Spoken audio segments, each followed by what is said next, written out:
Hello friends, welcome to my channel learn with Keeru. आज हम पढ़ेंगे analysis and importance of business environment. कि जो बिजनेस इन्वायरमेंट होता है, जब हम उसको एनालाइज करते हैं, उसके पॉजिटिव नेगेटिव इम्पैक्ट को चेक करते हैं, तो उसके क्या क्या इंपॉर्टेंस होते हैं, क्या हमें बेनिफिट्स होते हैं। हमें पता है कि जो एक बिजनेस होता है वो इन्फ्लुएंस किया जाता है बहुत सारे economic, technological, political, socio cultural, legal, natural, मतलब बहुत सारे ऐसे फैक्टर्स होते हैं जो एक बिजनेस को अफेक्ट करके चलते हैं। और इन्हीं जो भी फैक्टर्स को समझने के लिए, इनके इम्पैक्ट को एनालाइज करने के लिए हम क्या करते हैं, इन्वायरमेंटल एनालिसिस करते हैं।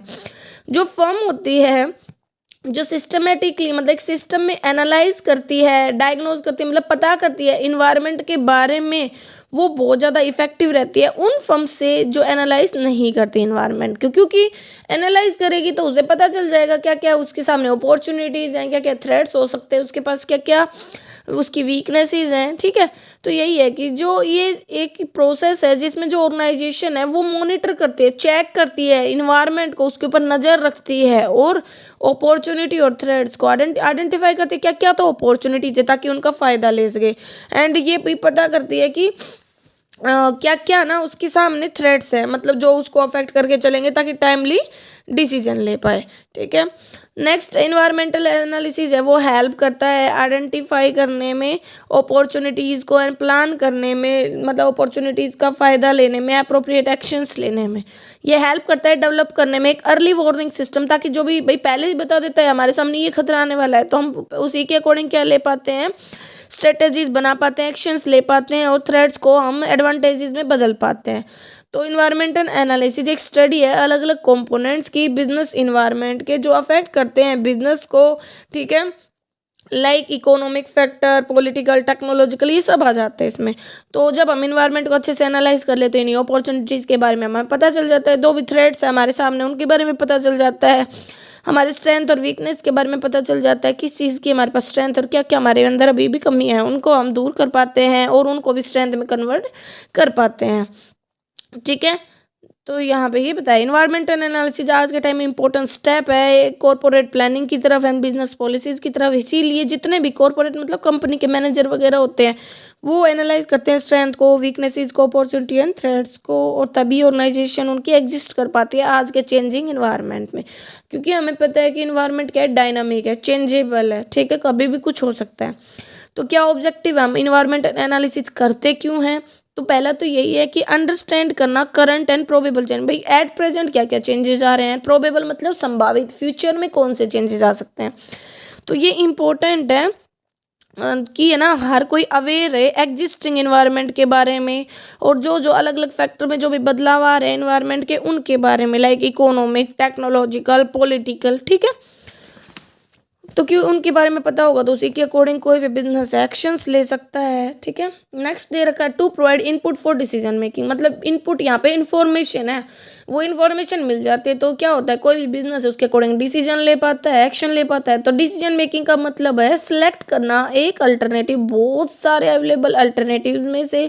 इस प्रोसेस में हमें इन्फॉर्मेशन की जरूरत होती है एनालाइज करने के लिए अलग अलग अल्टरनेट को, ताकि बेस्ट अल्टरनेट को चूज किया जाए। ठीक है, लगा लो आपको ना एक शॉप खोलनी है। ठीक है, अब उस शॉप के लिए अलग अलग लोकेशंस है, तो आप है ना उन लोकेशंस को टेस्ट करके देखते हो कि कौन सी लोकेशन आपके लिए सूटेबल रहेगी, जहाँ पे ट्रांसपोर्टेशन कॉस्ट भी कम हो, ज़्यादा से ज़्यादा कस्टमर रीच कर पाए। तो वही है कि डिसीजन मेकिंग मतलब एक बेस्ट अल्टरनेट चूज करना, बहुत सारे अल्टरनेट में इन्फॉर्मेशन चाहिए इसके लिए। और इन्फॉर्मेशन कहाँ से मिलती है, जब हम इन्वायरमेंट को एनालाइज करते हैं। फिर बात आती है टू फॉर्मुलेट अप्रोप्रिएट स्ट्रेटेजी। जो इन्वायरमेंटल एनालिसिस होता है ये हेल्प करता है डेवलप करने में स्ट्रेटेजीज को और लॉन्ग टर्म पॉलिसीज को बनाने में फर्म की। क्योंकि हमें इन्वायरमेंटल एनालिसिस करके पता चल जाता है बिजनेस की क्या अपॉर्चुनिटीज़ है, फ्यूचर में क्या क्या कमी, हमारे अंदर क्या थ्रेट्स आ सकते हैं। ठीक है, तो उसके अकॉर्डिंग ही वो स्ट्रेटेजीज बनाई जाती हैं, एक्शंस लिए जाते हैं। फिर बात आती है ऑप्टिमम यूटिलाइजेशन, मतलब जिस जहाँ पे लो वेस्टेज, बहुत कम वेस्टेज हो, ऐसे रिसोर्सेज को यूटिलाइज करना। The key to business success ये रहती है मोस्ट इफेक्टिव यूटिलाइजेशन में कंपनी के रिसोर्सेज को। ऑल दिस इन्वॉल्व, इसमें इन्वॉल्व है इवेलुएट करना कंपनी की स्ट्रेंथ को, कंपनी की वीकनेस को, किसके लाइट में, इन्वायरमेंटल थ्रेट्स के लाइट में, अपॉर्चुनिटीज़ के लाइट में, ताकि अप्रोप्रिएट मेजर्स लिए जा सकें अपॉर्चुनिटीज़ को फ़ायदा उठाने के लिए एंड थ्रेट्स को फेस करने के लिए। तो यही है कि जो बिजनेस की सक्सेस है वो कब होगी, जब इफेक्टिवली यूज़ होंगे रिसोर्सेज। क्यों? क्योंकि वेस्टेज करोगे तो खर्चा बढ़ जाएगा। ठीक है, तो यही है इसमें। और भी ऑब्जेक्टिव है कि थ्रेट्स एंड अपॉर्चुनिटीज़ का पता करना, स्ट्रेंथ एंड वीकनेस का, ठीक है, नए नए एरियाज़ में बिजनेस को बढ़ाना, डाइवर्सिफाई करना और बिजनेस को डायनामिक रखना। क्योंकि इन्वायरमेंट डायनामिक है तो उसके अकॉर्डिंग बिजनेस भी चेंज हो जाए, टेक्नोलॉजी बदल रही है तो बिजनेस में बदलाव हो जाए। और भाई अलग अलग जो भी कंपोनेंट है बिजनेस के, उसके क्या क्या इम्पैक्ट हो सकते हैं उनके बारे में फोरकास्ट करना, देखना, उनको पहले से ही समझना। तो यहाँ पे बताया गया इन्वायरमेंटल एनालिसिस हेल्प करता है ऑर्गेनाइजेशन के आइडेंटिफाई करने में, समझने में, अडॉप्ट करने में एक्सटर्नल इश्यूज़ को। ठीक है, और जो भी इन्वायरमेंटल फैक्टर है उनके उनके क्या क्या कंसिक्वेंसेज हो सकते हैं, उनके क्या रिजल्ट्स हो सकते हैं, उनके बारे में बताना। ठीक है, ताकि उसके अकॉर्डिंग हम हमारे प्लान्स वगैरह, पॉलिसीज वगैरह बना पाए। इन्वायरमेंटल एनालिसिस ये डिसीजन मेकिंग में, स्ट्रेटेजी फॉर्मुलेशन में हेल्प करता है, उस स्ट्रेटेजी को लागू करवाने में, और फिर बाद में जब लगा लो दोबारा से फिर से एनालाइज करने की जरूरत हो, फिर से कुछ अमेंडमेंट की जरूरत हो, तो उन सब में भी हेल्प करता है। प्रोसेस क्या है इन्वायरमेंटल एनालिसिस का? जो प्रोसेस है इन्वायरमेंटल एनालिसिस का, इसमें बहुत सारी स्टेप्स आती हैं, लाइक मॉनिटरिंग। ठीक है, अलग अलग सोर्सेज को मॉनिटर करना, चेक करना, ताकि जो भी वहाँ से हमें जो भी जरूरी इन्फॉर्मेशन है वो मिल सके। ठीक है, सर्च करना, स्कैन करना रिक्वायर्ड इन्फॉर्मेशन को, नेसेसरी फोरकास्ट करना इन्फॉर्मेशन जो भी हमने कलेक्ट किया उसके बेस पे। तो कहता है कि later these information and forecast evaluate किया जाता है, समझा जाता है अलग अलग इन्वायरमेंटल चेंजेस को, कि जो भी बदलाव हो रहे हैं वो हमारे लिए कैसे हैं। तो देखो इन्वायरमेंटल प्रोसेस को हम समझते हैं एनालिसिस के पहले मॉनिटरिंग। इसका मतलब है समझना अलग अलग इन्वायरमेंटल फैक्टर्स को जो अफेक्ट करते हैं बिजनेस को, एंड आइडेंटिफाई करना पब्लिश्ड और अनपब्लिश्ड सोर्सेज इन्फॉर्मेशन के जो अफेक्ट करते हैं हमारे बिजनेस को। ठीक है, मतलब भाई जो भी फैक्टर हैं जो बिजनेस को अफेक्ट कर रहे हैं उनको पहले तो हम देखेंगे, अब फिर ये देखेंगे कि इन फैक्टर्स का हमारे ऊपर भाई फेवरेबल इम्पैक्ट पड़ रहा है या अनफेवरेबल। तो इसके लिए मॉनिटरिंग करेंगे। तो मॉनिटरिंग किन से होगी? या तो जो सोर्सेज हमारे लिए पब्लिश्ड हैं, गवर्नमेंट ने पब्लिश किए हों, या अनपब्लिश है तो हम उनके बारे में सर्च करेंगे, स्कैन करेंगे। तो वही है, पहले न्यूज़पेपर से सोर्सेज हमें न्यूज़पेपर से मिल सकते हैं, मैगजीन से मिल सकते हैं, जो नाम बता रखे हैं यहाँ पे कुछ टॉप मैगजीन्स वगैरह के, जर्नल्स वगैरह के। तो आपको जो अच्छा लगे आप वो कोई भी एक दो यहाँ से कर सकते हो। गवर्नमेंट के पब्लिकेशन से, इंस्टीट्यूशनल पब्लिकेशन से जैसे Bombay stock exchange, national stock exchange, ये सब है। इंटरनेशनल पब्लिकेशन से जैसे WTO, world trade organisation, UNCTAD वगैरह, ये सब बता रखा है। मॉनिटरिंग के बाद आते हैं हम सर्चिंग एंड स्कैनिंग। ठीक है, तो कहता है कि इवन वैन जब सोर्स से जो भी चाहिए हमें इन्फॉर्मेशन के लिए वो एग्जिस्ट करते हैं, अब तक हमने इन्फॉर्मेशन को मॉनिटर कर लिया, तो भी जो इन्फॉर्मेशन हमारे पास है, जो सोर्सेज हमारे पास है, वो इसका मतलब ये नहीं है कि हाँ भाई हमारे पास अवेलेबल है और हम उसको यूज कर पाए, नहीं, वो रेडीली नहीं है। मतलब वो ऐसे नहीं है कि भाई आपके पास सारा सामान है सब्जी बनाने का, ऐसे नहीं कि सब्जी तैयार ही है, बनानी तो पड़ेगी। तो वही है, उस इन्फॉर्मेशन को हमें हमारे नीड्स के अकॉर्डिंग मॉडिफाई करना होगा। तो सर्च एंड स्कैनिंग में हम क्या करते हैं, नीडेड टू मैनेज करते हैं टाइम को and ability of required information को। तो बहुत सारी ऑर्गेनाइजेशन इसके लिए क्लिपिंग सर्विसेज का यूज़ करती हैं, वो बार बार स्कैन करती है न्यूज़पेपर्स को, पीरियोडिकल्स को, प्रिपेयर करती है क्लिपिंग कंटेंट। ठीक है, कंटेनिंग इन्फॉर्मेशंस। ठीक है, जो अलग अलग डिपार्टमेंट्स के द्वारा चाहिए, एग्जीक्यूटिव्स के द्वारा चाहिए। ठीक है, तो इसमें यही आता है सर्च करना, स्कैन। तो अब बात आती है यहाँ पे क्लिपिंग सर्विसेज क्या आती है। क्लिपिंग मतलब कटिंग सर्विस, जैसे न्यूज़पेपर से भाई जो भी प्रोवाइड करवाना क्लाइंट को कॉपीज वगैरह मीडिया की जो स्पेसिफिक इंटरेस्ट के लिए, मतलब जैसे न्यूज़पेपर वगैरह है उसे इंपॉर्टेंट कट करके आप रख लो, कोई इंफॉर्मेशन है जो रिक्वायर्ड थी, इस टाइप से। क्लिपिंग मतलब कटिंग। फिर है फोरकास्टिंग, मॉनिटरिंग हो गया, सर्चिंग एंड स्कैनिंग हो गया। ठीक है, जो भी रिक्वायर्ड इन्फॉर्मेशन है उसका। फिर बात आती है फोरकास्टिंग। फोरकास्ट तो आप समझते भी होंगे कि पहले से फोरकास्ट करना, उसके बारे में अनुमान लगाना। तो मॉनिटरिंग एंड स्कैनिंग एक पिक्चर दे देते हैं कि व्हाट एज ऑलरेडी पहले से क्या हो चुका है। ठीक है, एंड क्या मतलब व्हाट इज और क्या हो रहा है। तो स्ट्रेटेजिक डिसीजन मेकिंग में है ना फ्यूचर ओरिएंटेशन की जरूरत होती है, इसीलिए फोरकास्टिंग एक इम्पोर्टेंट एलिमेंट है इन्वायरमेंटल एनालिसिस का। फोरकास्टिंग रिलेटेड है एस्टिमेट करना डायरेक्शंस और जो भी चेंजेस हैं उनकी इंटेंसिटी को मापना। अलग अलग मतलब इंटेंसिटी होती है भाई उसका वीक वगैरह। तो फोरकास्टिंग एक इम्पोर्टेंट कंपोनेंट होता है अलग अलग इन्वायरमेंट के जो भी कंपोनेंट्स हैं उनमें। ठीक है, क्योंकि हमें उनके जो भी चेंजेस जो उनके इफेक्ट होते हैं उनके बारे में बताने में हेल्प करता है। इवेल्युएशन है ना, असेसमेंट, मॉनिटरिंग हो गया, स्कैनिंग हो गया एंड फोरकास्टिंग हो गया। इनके बाद भी एंड नहीं होते, इसके बाद बचता है इवेल्युएशन। ये सिर्फ हमें इन्फॉर्मेशन देते हैं करंट बिजनेस इन्वायरमेंट के बारे में, फ्यूचर के बारे में। लेकिन असेसमेंट होता है ना, वो आइडेंटिफाई करता है, इवेलुएट करता है कैसे इस इन्फो मतलब जो भी इन्वायरमेंटल चेंजेस हैं वो हमारे बिजनेस को अफेक्ट करेंगे, ताकि अप्रोप्रिएट हम स्ट्रेटेजीज बना पाएँ और एक्शंस ले पाएँ। असेसमेंट हमें आंसर देता है कि इश्यूज़ का जो भी इन्वायरमेंट में प्रेजेंट है और उनका क्या क्या इम्पैक्ट है बिजनेस पे। ठीक है, अब यहाँ पे हमें पता है जैसे कि असेसमेंट में सबसे पहले मॉनिटर करते हैं, फिर सर्च एंड स्कैन, फिर फोरकास्टिंग एंड फिर इवैल्यूएशन है ना, फिर ये प्रोसेस ऐसे ही चलता जाता है। ओके, तो ब्रीफ में बात करते हैं मॉनिटरिंग में, तो क्या होता है सोर्स ऑफ इन्फॉर्मेशन देखते हैं कि कहाँ से इन्फॉर्मेशन मिलेगी। स्कैनिंग में जो रिक्वायर्ड डाटा होता है उसको हम कलेक्ट करते हैं। फोरकास्टिंग में हम फ्यूचर को आइडेंटिफाई करते हैं और असेसमेंट में इफेक्ट देखते हैं उन चेंजेस का बिजनेस पे, पॉजिटिव है नेगेटिव है, कैसे क्या चल रहा है। अब इन्वायरमेंटल एनालिसिस हम करते हैं तो कुछ कमियां भी हैं, तो क्या क्या कमियां हैं उनके बारे में समझते हैं। एक तो अनएक्सपेक्टेड इवेंट, क्योंकि फ्यूचर अनसर्टेन है तो कुछ भी हो सकता है, हमारी सोच से बहुत ज़्यादा परे हो सकता है। ठीक है, तो environmental analysis concern with monitoring करना करंट बिजनेस इन्वायरमेंट की, फोरकास्ट करना future environment of the business की, क्योंकि फ्यूचर हमेशा अनसर्टेन होता है, कोई भी अनएक्सपेक्टेड चेंजेस आ सकते हैं किसी भी फैक्टर में और वो बिजनेस को कैसे भी अफेक्ट कर सकते हैं। ठीक है, तो ये भी इसकी कमी है।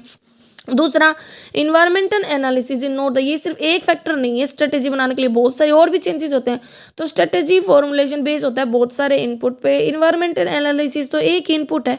तो ये एक सफिशिएंट गारंटेड नहीं है कि अगर हमने इसको अच्छे से एनालाइज कर लिया तो हमें सक्सेस ही मिलेगी। इनएक्यूरेट डाटा, जो रिजल्ट होते हैं ये हमेशा कहते हैं रिलायबल होते हैं। कब रिलायबल होंगे? जब डाटा जो आप यूज़ कर रहे हो वो करेक्ट हो। लेकिन अगर आपने कोई फोरकास्टिंग की और वो इनएक्यूरेट निकलाई तो क्या होगा? तो जो भी इफेक्ट होगा इन्वायरमेंटल एनालिसिस का वो कम हो जाएगा, मतलब इफेक्टिवनेस कम होगी, तो आपके ऊपर नेगेटिव इम्पैक्ट ज़्यादा हो सकते हैं। ज़्यादा से ज़्यादा डिपेंडेंस है information collected through environmental analysis, जो सक्सेस होती है वो एडवेंचर पे है। ठीक है, इन्वायरमेंटल एनालिसिस ऑफन है ना डिसीजंस लेता है बहुत ज़्यादा सावधानी से अपने अप्रोच में। कई बार वो है ना कुछ इनोवेटिव एंड न्यू आइडियाज़ को मिस कर देता है क्योंकि उसे वो रिस्की लगते हैं, लेकिन क्या पता वो फ्यूचर में बेनिफिशियल हो। तो यही कारण है कि इनोवेशन की लैक भी है। अब रिस्पॉन्सिबिलिटी किसके ऊपर है इन्वायरमेंटल एनालिसिस के लिए? तो इन्वायरमेंटल एनालिसिस काम है टॉप लेवल ऑफिशियल्स का। जो रिस्पॉन्सिबिलिटी है इन्वायरमेंटल एनालिसिस की वो किसी भी लोअर लेवल ऑफिशियल को नहीं दी जा सकती। कुछ ऑर्गेनाइजेशन मेंटेन करती है separate department management information system के लिए। जो डिपार्टमेंट होता है वो इन्फॉर्मेशन देता है मैनेजर्स को जब भी उन्हें चाहिए। तो यही है कि हम किसको देते हैं इन्वायरमेंटल एनालिसिस का काम? टॉप लेवल ऑफिशियल्स को। जो वर्क होता है इन्वायरमेंटल एनालिसिस का वो दिया जा सकता है डिपार्टमेंट को भी, किसी भी स्पेशल डिपार्टमेंट का काम उसको दे दिया, वो स्ट्रेटेजीज बनाएगा। जो वर्क है इन्वायरमेंटल एनालिसिस का वो असाइन किया जा सकता है जो भी कमिटी है जिसमें टॉप ऑफिशियल्स वगैरह अलग अलग डिपार्टमेंट के, like department finance, purchase, marketing, इस टाइप से। और भाई जो बेस्ट अल्टरनेट है वो है ना is have a separate department रखता है इन्वायरमेंटल एनालिसिस। मतलब ये बताया कि अगर भाई अच्छे से आपको इन्वायरमेंटल एनालिसिस करना है तो एक अलग से डिपार्टमेंट ही रख लो। ठीक है, ताकि वो उसी पर फोकस करे, अब आप अदर एक्टिविटीज़ पर फोकस कर पाओ। ये स्वॉट्स एंड स्वोक एनालिसिस है। ठीक है, दोनों नाम से बोलते हैं, इसको हम आगे पढ़ेंगे। अभी इसके ऊपर पूरा चैप्टर है उसमें हम इसको डिटेल में समझेंगे। अभी हम देखते हैं इन्वायरमेंटल जो एनालिसिस है उसके क्या क्या बेनिफिट्स हैं, क्या क्या नीड्स हैं, क्या क्या इम्पोर्टेंस है। तो हमें पता है कि बिजनेस इंटरप्राइज है, हमेशा उसे अपने सराउंडिंग के बारे में अवेयर होना जरूरी है, क्योंकि बहुत ज़्यादा सक्सेस है बिजनेस को डिपेंड करते हैं कितना वो अवेयर है अपने सराउंडिंग के बारे में, क्योंकि चेंजेस होते रहते हैं, वो पॉजिटिव भी हो सकते हैं नेगेटिव भी हो सकते हैं। तो देखो, एक तो पॉलिसीज़ बनाए, उसमें हेल्प करेगा कैसे? भाई बिजनेस इंटरप्राइज है वो पॉलिसीज़ बनाता है तो क्या देखता है मार्केट में कैसी डिमांड है। ठीक है, तो वो क्या करता है उसके अकॉर्डिंग अपनी पॉलिसीज और स्ट्रेटेजीज को बदलता रहता है। भाई डिमांड कम है तो उनको अट्रैक्ट करने के लिए क्या करे कोई भी कंपनी, एग्जाम्पल के लिए वो उन्हें डिस्काउंट देना स्टार्ट कर दे, उन्हें लुक्रेटिव ऑफर्स देना स्टार्ट कर दे, उसके लिए वो उसके अकॉर्डिंग क्या करेगी, वो अपनी पॉलिसीज में चेंजमेंट करेगी। तो वो कैसे हुआ? जब उन्होंने इन्वायरमेंट को एनालाइज किया। दूसरा है इंश्योर करना कि रिसोर्सेज का अच्छे से यूटिलाइजेशन हो। जब हम बिजनेस एनवायरनमेंट को स्टडी करते हैं तो जो रिसोर्सेज होते हैं उनका ऑप्टिमम यूटिलाइजेशन अवेलेबल हो जाता है, क्योंकि हम अच्छे से फोकस रख पाते हैं कि जो भी रिसोर्सेज हैं हमें पता है अलग अलग टाइप के हो सकते हैं, फाइनेंशियल, ह्यूमन, फिजिकल। ठीक है, तो जब तक हमें अगर इंटरनल और एक्सटर्नल इन्वायरमेंट के बारे में नहीं पता होगा तो हम इनको अच्छे से यूज़ नहीं कर सकते। तो उसमें ये हेल्प करता है, कंपटीटर की स्ट्रेटेजीज को हेल्प करता है समझने में, उनके अकॉर्डिंग काउंटर मेजर्स बनाने में। तो इन्वायरमेंट को स्टडी करके हम जान सकते हैं कि जो भी हमारे कंपटीटर है वो क्या प्लान कर रहे हैं, ताकि हम हमारी जो भी स्ट्रेटेजीज है उनमें थोड़ा बदलाव कर पाएँ उनके अकॉर्डिंग। ठीक है, कि बिजनेस डायनामिक एंड इनोवेटिव, जो अवेयरनेस है इन्वायरमेंटल चेंजेस की, वो बिजनेस मैनेजर को बहुत ज़्यादा अलर्ट और डायनामिक बना देता है। वो उसके अकॉर्डिंग बिजनेस में जो भी बदलाव हो रहे हैं फेवरेबल, उसके अकॉर्डिंग वो एक्शंस ले पाता है, उनका फ़ायदा ले पाता है। जो भी अनफेवरेबल चेंजेस होते हैं उनके अकॉर्डिंग खुद को तैयार कर पाता है ताकि उन चेंजेस को फेस कर पाए। फेवरेबल जो बेनिफिट दे, अनफेवरेबल जो बिजनेस के लिए मतलब डेंजर लेके आ सकते हैं। इनपुट देता है मतलब इन्फॉर्मेशन भी प्रोवाइड करवाता है इन्वायरमेंटल एनालिसिस डिसीजन लेने के लिए, क्योंकि बहुत सारे अल्टरनेट होते हैं, उनमें से हम बेस्ट चूज कर पाते हैं इन्फॉर्मेशन के बेस पे। स्ट्रेंथ को फाइंड आउट करें। स्ट्रेंथ मतलब बिजनेस के पास क्या क्या एडवांटेजेस हैं। जो स्ट्रेंथ है बिजनेस ऑर्गेनाइजेशन की रेफर करती है उसकी कैपेसिटी, जिसके द्वारा जो ऑर्गेनाइजेशन उन एडवांटेजेस का फायदा ले सकते हैं अपने कंपटीटर से। इन्वायरमेंटल एनालिसिस हेल्प करती है बिजनेस ऑर्गेनाइजेशन की स्ट्रेंथ को फाइंड। जैसे कि भैया आपके पास है ना रॉ मटेरियल का स्टॉक बहुत ज़्यादा अच्छा था, लेकिन आपके कंपटीटर के पास नहीं था और डिमांड बढ़ गई एकदम से, तो आपके पास तो स्ट्रेंथ है कि आप उस रॉ मटेरियल का यूज़ करके जल्दी से प्रोडक्ट बना सकते हो। वीकनेस का पता करना। वीकनेस फर्म की रेफर करते हैं उसकी लिमिटेशंस, ये रिजल्ट करता है सिग्निफिकेंट डिसएडवांटेजेस एक फर्म की उसके कंपटीटर के कंपैरिजन में। तो ये हेल्प करता है हमारी वीकनेस को पता करने में ताकि हम उनको दूर कर पाएँ। फाइंड अपॉर्चुनिटीज़ का जो एबिलिटी है अपॉर्चुनिटीज़ की, ये एक फेवरेबल कंडीशन है ऑर्गेनाइजेशनल इन्वायरमेंट में। अगर जो कंपनी है वो इनकोरेज करे स्ट्रेंथ को और फ़ायदा ले सकती है अपॉर्चुनिटीज़ का, ठीक है। तो ये होता है एक्स्ट्रा प्रॉफिट वगैरह को जनरेट करने में। थ्रेट्स के बारे में बता देता है। थ्रेट्स मतलब अनफेवरेबल कंडीशन किसी भी बिजनेस ऑर्गेनाइजेशन में, ये ना रिस्क क्रिएट कर देते हैं। तो इन्वायरमेंटल स्टडी से क्या होता है कि हम है ना जो भी रिस्क होते हैं उनको आइडेंटिफाई कर पाते हैं। रिस्क क्यों होता है, क्योंकि बहुत सारे चेंजेस होते हैं अलग अलग जो भी कंपोनेंट्स एनवायरनमेंट के इंटरनल एक्सटर्नली, तो हमें उनके ऊपर फोकस रखने में आता है। To know the internal environment. Internally मतलब जो बिजनेस से रिलेटेड है, बिजनेस के अंतर्गत जो भी सिचुएशंस है, उसके वर्कर्स, उसके जो भी एम्प्लॉयज़ वगैरह हैं, ठीक है, उसकी जो भी पॉलिसीज़ वगैरह वो सब आ जाता है। तो जो बिजनेस मैनेजर होता है वो फैमिलियर होता है इंटरनल इन्वायरमेंट से। जो चेंजेस होते हैं इंटरनल इन्वायरमेंट में वो अफेक्ट करते हैं बिजनेस को पॉजिटिव और नेगेटिव तरीके से। जैसे भी वर्कर स्ट्राइक कर दे, ठीक है, ये इंटरनल इन्वायरमेंट का अफेक्ट है, ठीक है, नेगेटिवली इम्पैक्ट करेगा। तो अगर हम पहले से ही स्टडी कर ले, जिन चीज़ें को समझ जाए, तो उसके अकॉर्डिंग हम एडजस्टमेंट कर पाएंगे। To understand market condition. जो बिजनेस होता है वो अपने प्रोडक्ट को कहाँ बेचेगा, मार्केट में बेचेगा। तो बहुत सारे कंपोनेंट होते हैं मार्केट के, कंज्यूमर, कंपटीटर, सप्लायर वगैरह, जो बिजनेस की सक्सेस को अफेक्ट करके चलते हैं। तो इन मार्केट कंडीशंस को समझने के लिए हमें ज़रूरी है कि हम क्या करें, बिजनेस इन्वायरमेंट को समझें कि मार्केट में क्या हो रहा है, कस्टमर का क्या लेवल है, कस्टमर किस प्रकार के प्रोडक्ट की डिमांड करना चाहता है, उसके टेस्ट में क्या बदलाव हुआ है। To adjust with technological. Technology तो हमें पता है कि बदलती रहती है, ठीक है। आज के टाइम में जो हमारा जो ज़माना है, हमारे टाइम में जो वर्ड है, उसमें बदलाव कि इनोवेशन एक पार्ट बन गया है उसका। तो बिजनेस एंटरप्राइजेज है वो टाइमली एक्शन लेता है, प्लान करता है, एडजस्ट करता है। टेक्नोलॉजिकल एडवांसमेंट के साथ जो फर्म होती है जो क्विकली अडॉप्ट करती है लेटेस्ट टेक्नोलॉजी को, कम्पिटिटिव एडवांटेजेस रखती है दूसरों पर। If in any corner of the world, अगर किसी भी संसार में कोई भी टेक्नोलॉजिकल इंप्रूवमेंट होता है किसी भी प्रोडक्ट में, तो वो अफेक्ट करता है उसको। हम अगर ग्रेस्प करते हैं उसके अकॉर्डिंग, अगर हम एडवांटेजेस ले पाते हैं, तो वो हमारे लिए बहुत ज़्यादा बेनिफिशियल होता है। इससे हमारी एफिशिएंसी इंप्रूव होती है। To understand internal event and their impact on business. क्योंकि हमें पता है कि ग्लोबलाइजेशन बढ़ रहा है। ग्लोबलाइजेशन मतलब एक देश को दूसरे के साथ लिंक करना, इंपोर्ट एक्सपोर्ट करना। तो जो इम्पैक्ट है इंटरनल इवेंट्स, इंटरनेशनल इवेंट्स का, वो भी बढ़ता जा रहा है। तो ग्लोबल इवेंट्स को समझने के लिए, उनके इम्पैक्ट्स को समझने के लिए ग्लोबल इन्वायरमेंट की स्टडी जरूरी है। To understand economic policies of the government and their impact on business. बहुत सारी पॉलिसीज है गवर्नमेंट की, एक्सपोर्ट इम्पोर्ट से रिलेटेड, टैक्स से रिलेटेड, इंडस्ट्री से रिलेटेड, मॉनिटरी से रिलेटेड, फॉरेन इन्वेस्टमेंट पॉलिसी वगैरह, जो बहुत ज़्यादा इम्पैक्ट करती है बिजनेस को। इनके जो चेंजेस होते हैं वो बिजनेस के लिए खतरा लेके आते हैं, ठीक है, फेवरेबल अपॉर्चुनिटीज़ भी लेके आते हैं। तो इन्हीं को हम समझते हैं कि क्या क्या हमारे लिए एडवांटेजेस है, क्या डिसएडवांटेजेस है, ताकि टाइमली एक्शंस ले पाएँ।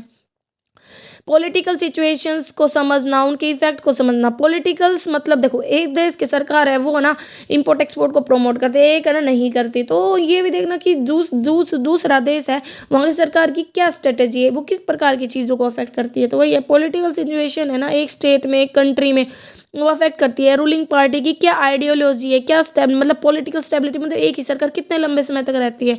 पॉलिटिकल प्रेशर, हमारे रिलेशंस क्या हैं, ठीक है, ये सब अफेक्ट करता है। और इम्पैक्ट देखना सोशियो कल्चरल फैक्टर्स का। भाई socio cultural factor like caste, religion, culture वगैरह की हेल्प से बिजनेस टाइमली चेंजेस को जान पाता है, उसके अकॉर्डिंग अपने प्रोडक्ट वगैरह को एडजस्ट कर पाता है। तो ये हम यही समझ सकते हैं कि जो इन्वायरमेंटल स्टडी है उसकी हेल्प से हम अपॉर्चुनिटी, थ्रेट्स वगैरह को जान सकते हैं। फ्यूचर की जो भी चेंजेस उनको फेस कर सकते हैं, फेवरेबल अपॉर्चुनिटीज़ का फ़ायदा ले सकते हैं, थ्रेट्स को रोक सकते हैं, काउंटर कर सकते हैं अच्छी स्ट्रेटेजीज बना करके। तो ये हमारा इन्वायरमेंटल एनालिसिस का टॉपिक था। इससे आगे हम SWOT एनालिसिस को समझेंगे। Thank you.